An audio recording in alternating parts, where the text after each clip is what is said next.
Tonight, he showed no mercy, he gets none. But before Ariel Castro hears his sentence, he hears from one of the young women he held in his house of horrors. You took 11 years of my life away, and I have got it back. Now your hell is just beginning. Dean Reynolds is at the courthouse. Bob Orr on Russia granting asylum to NSA leaker Edward Snowden. Major Garrett has White House reaction. That cyclospora outbreak has made hundreds sick, but where is it coming from? I don't know what to buy. I don't know where to go eat. Dr. John LaPook has the latest on the investigation. And this was 6-year-old Sajad when he came to America. This is Sajad now. Elaine Quijano on how an Afghan boy got his childhood back.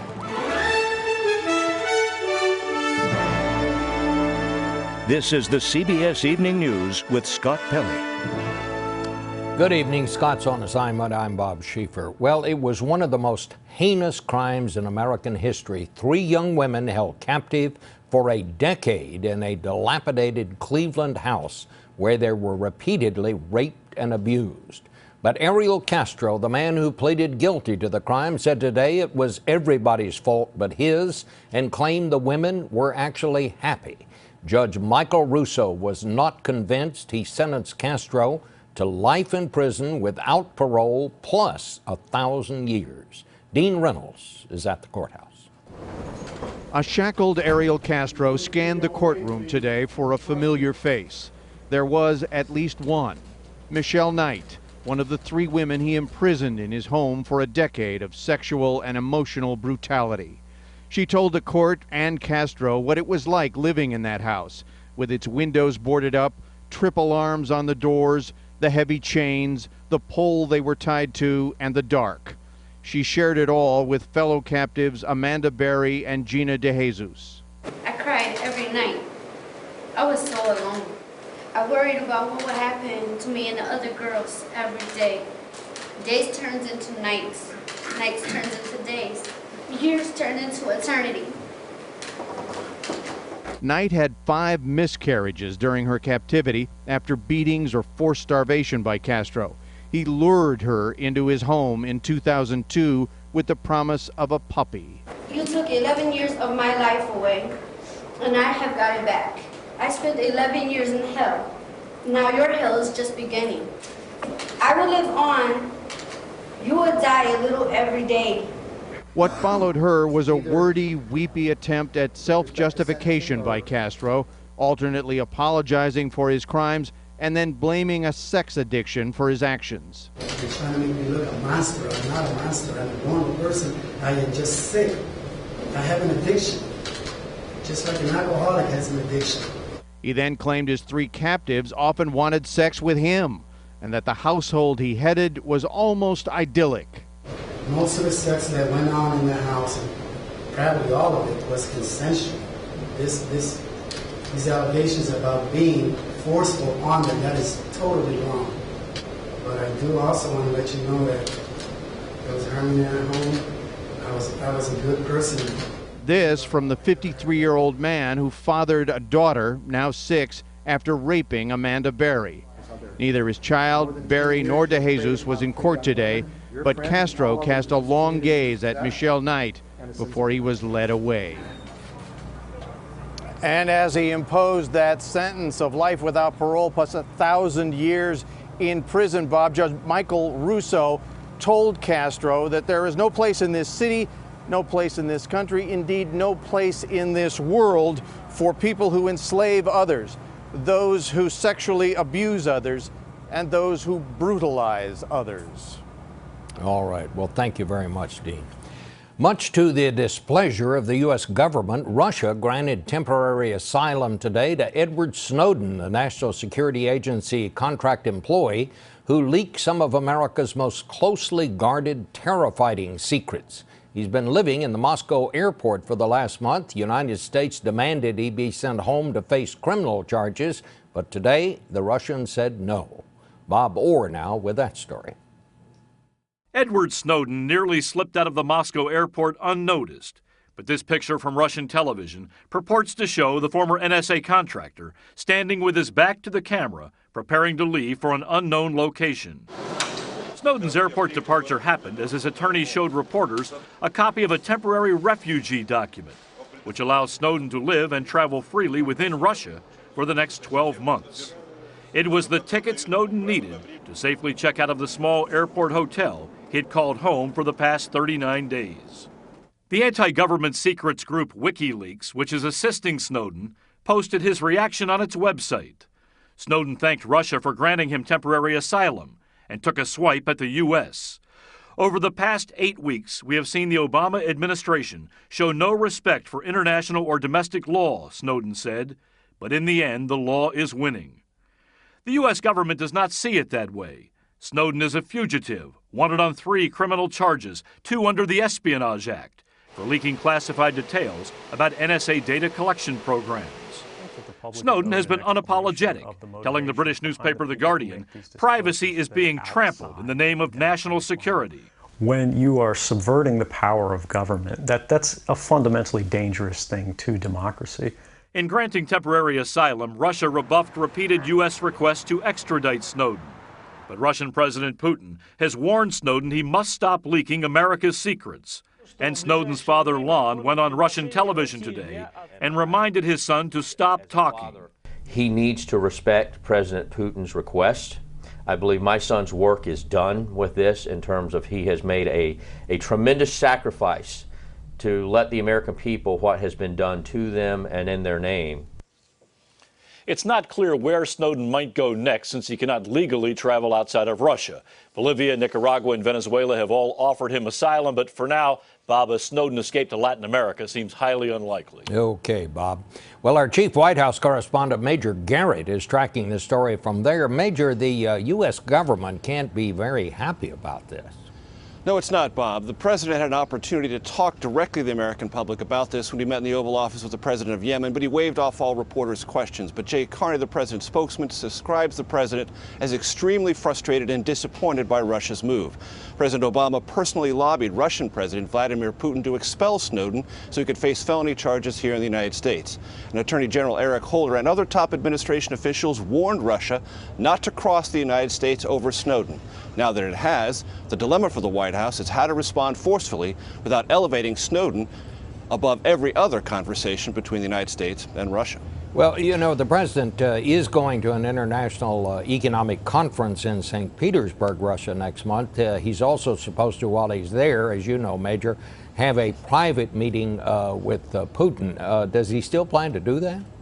For the first time, Bob, the White House said it is not committing any longer to that face-to-face meeting between President Obama and President Putin in Moscow just before that big economic conference.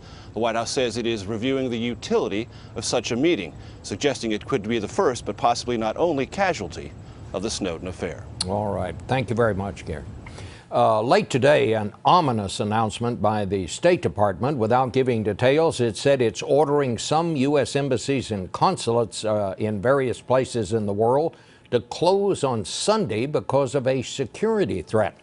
David Martin is at the Pentagon tonight. And David, the question to you, have you been able to find out anything about this? Well, Bob, U.S. intelligence has picked up signs of an al-Qaeda plot against American diplomatic outposts in the Middle East and in other Muslim countries. The intelligence does not mention a specific location, which is why all embassies that would normally be open on Sunday have been ordered to close. And that includes embassies and consulates in the Middle East, North Africa, and South Asia, where Sunday is the start of the work week. Officials say this appears to be a real plot in the making and not just the normal chatter among terrorists talking about attacks they'd like to carry out, but these same officials add they are missing key pieces of information. All right, well, I know you'll be staying on this story, David. In Syria's civil war, the Assad regime seized the momentum weeks ago, but today the rebels fought back. They fired rockets into a weapons depot in the city of Homs, setting off huge explosions. Human rights groups say at least 40 people were killed, maybe 120 wounded. Earlier today, the Syrian president, Bashar al-Assad, made a rare appearance on state TV when he visited soldiers outside Damascus. This 113th Congress back in Washington is on track to become the least productive in history. So what better way for them to mark that than by taking off the rest of the summer without finding a way to fund the government come September? And if you are keeping score at home, Congress's approval rating is now 17%. If you ever wondered why members don't find this embarrassing, well, they have their reasons. Here's our congressional correspondent, Nancy Cordes. Congress has passed just 23 laws this year, including one to name a bridge and another to promote fishing in Tennessee's Cumberland River. The glacial pace on Capitol Hill may annoy Americans, but here's the irony. 50% still think their own member is doing a good job. My job is to represent the people of Utah to Washington, not Washington to Utah. Utah Republican Jason Chaffetz won 76% of the vote in his House district last year. The poll found that Republicans get more blame for the gridlock and are considered more extreme than their Democratic counterparts. Are you worried about that? You can't worry about that day in and day out. That's not necessarily new news. Congress has grown more partisan partly because congressional districts are getting more partisan, packed with either Democratic or Republican voters. Take a look at Illinois' 18 districts before and after 2011, when the party in power, in this case Democrats, redrew the district boundaries in their favor. Those lopsided districts leave lawmakers more beholden to their own party's voters, with less incentive to reach across the aisle. Pete Gallego, a new Democratic member from Texas, is still getting used to that unusual dynamic. If you walk in every day and you tell your spouse, I don't care what your opinion is, we're going to do it my way every day because I'm always right, then your marriage doesn't last very long. It's not much of a marriage. You could say this political marriage is on the rocks. Not only does Congress have enormous difficulty tackling important challenges like jobs or entitlement reform, but it's even struggling, Bob, to perform basic duties like funding the government, which it needs to do by next month. Okay, Nancy, well, thank you so much. Upbeat reports about the economy sent the major stock indexes to an all-time high today. The Dow gained 128 points to close at 15,628. That's the 29th record high this year, and the S&P 500 closed above 1,700 for the first time ever. There are more cases of a nasty stomach bug, but the source remains a mystery. Your grocery bill is going up because of what's happening down on the farm, and a hungry bear gets some takeout food when the CBS Evening News continues.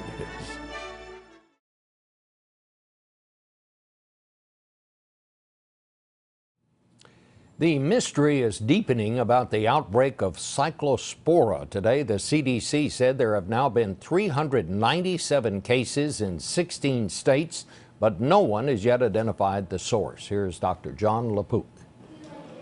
In early July, days after eating salads at home and at restaurants in Texas, Susie Mateus developed diarrhea that persisted for weeks before a test found cyclospora. I had Montezuma revenge or dysentery. Something was going on. I don't have my normal appetite. And I just want to get better because I'm used to being in good shape. Mateus still doesn't know what food made her sick. Investigators in Texas have not named a source. But this week, health investigators in Nebraska said the outbreak there originated from prepackaged salad mix that came through national distribution channels. Now, the CDC and FDA are looking for the exact source of that contamination. Iowa officials also said a prepackaged salad mix is to blame. But neither state is naming the company or companies involved.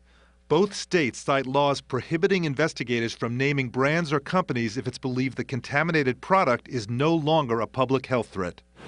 Officials believe the contaminated food is likely out of the food supply. Mateus was given antibiotics and is slowly improving. I'm skittish now about going back to buying foods. I don't know what to buy. I don't know where to go eat. And you know, actually, I mean, I'm still not out of the woods here. I'm still feeling poorly. So, John, here is my question. If they know where this contaminated salad mix in Iowa and Nebraska is probably coming from, Why aren't they saying that? Are they putting business interests ahead of public health?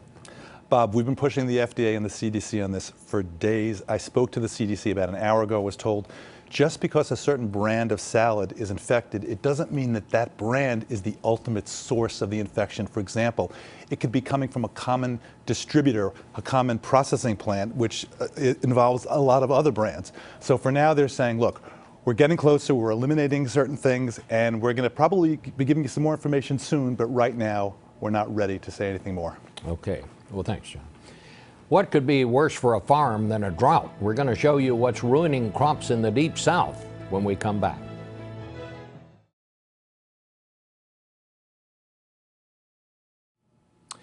The latest drought report shows more than 45% of the country is bone dry, almost all of it west of the Mississippi River, but the Southeast is getting too much rain. That will mean higher food bills, and here's Manuel Bajorquez. It rained again this afternoon in Cordele, Georgia. The town calls itself the watermelon capital of the world. Sam Crenshaw has grown them here for 30 years. It's the wettest year I've ever seen. I've never seen a year this wet. Rainfall totals in many parts of the Southeast are 25 inches above normal. Produce that grows close to the ground or on vines have been heavily damaged. Waterlogged melons here split open, rot, or lose flavor. How can you tell? Well, you see that brown around the edge of it? Mm-hmm. See that water just running around? Half of Crenshaw's crop is ruined. He thinks he's facing $1 million in losses. In a drought, you can irrigate. Right. But when you have this much rain, what can you do? There's nothing you can do. You can't take the water away. The melons that are any good end up at packing houses like the one owned by Danny Wilcher. July is supposed to be peak season. We shut down for 2 weeks. And that hasn't happened in how long? Never. Today, just one conveyor belt was in use. Usually, there are 4. A food economist told us shoppers can expect fruit and vegetable prices to be 10% higher in the fall. We're here to make money, you know, all of us. The workers that you see here and the truck drivers, I mean, that's hauling this stuff out of here. This affects a lot of people. It affects everybody. The heavy rains come after 2 years of drought in the Southeast. Bob, the National Weather Service said today this part of the country can expect above average rainfall through October. All right. Thank you very much, Manuel. So here's a question. How strong is the average bear? Pictures from Colorado Springs suggest a lot stronger than we thought. This bear found a dumpster outside a German restaurant and just carted it away. And since this is the second time, here he goes, the second time the bear has done it, they've decided to chain the dumpster down. You really got to watch out for bear power. In a moment, what it took to put that smile on the little boy's face.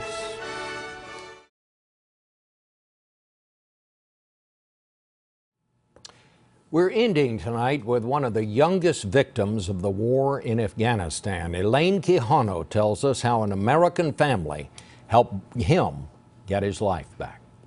Ready? 8 months ago, riding a bike would have been impossible for 6-year-old Sajad. He lost his sight when a bomb went off next to his home in Afghanistan. He said him and his sister and brother went to the hospital, and only he came back. Come on, sit. Since January, Sajad has been staying with Muntazir Somji and his family in their Mooresville, North Carolina home. Sajad was blinded by shards of glass that pierced his eyes and face. His desperate father took him to Kabul, where he'd heard an American organization called Solace for the Children could provide medical help. Executive Director Patsy Wilson was there when Sajad arrived. He was in such pain, and his father was so distraught, as any father would be. What did Sajad's father say to you?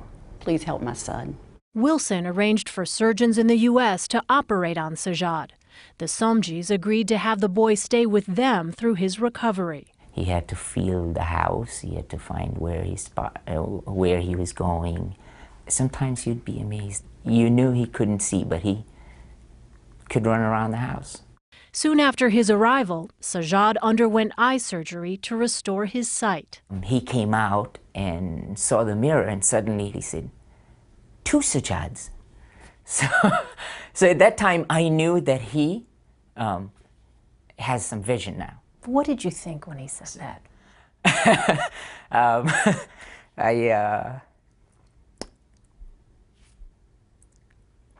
So my first thought was, we can tell his parents that something's better. Slowly, Sajjad began to rediscover the world around him. I almost got it. He progressed so well that this summer he's attending camp, swimming, and playing sports. A third surgery is scheduled to take place this month. He will likely go home to Afghanistan in October. It'll take a lot of adjustment. When he leaves, it'll be quieter. You'll miss that? I will miss it. I will definitely miss it. The departure will be bittersweet, but Sajjad will leave having seen how love from strangers can change a life. Let's go. Elaine Quijano, CBS News, Mooresville, North Carolina. That's the news.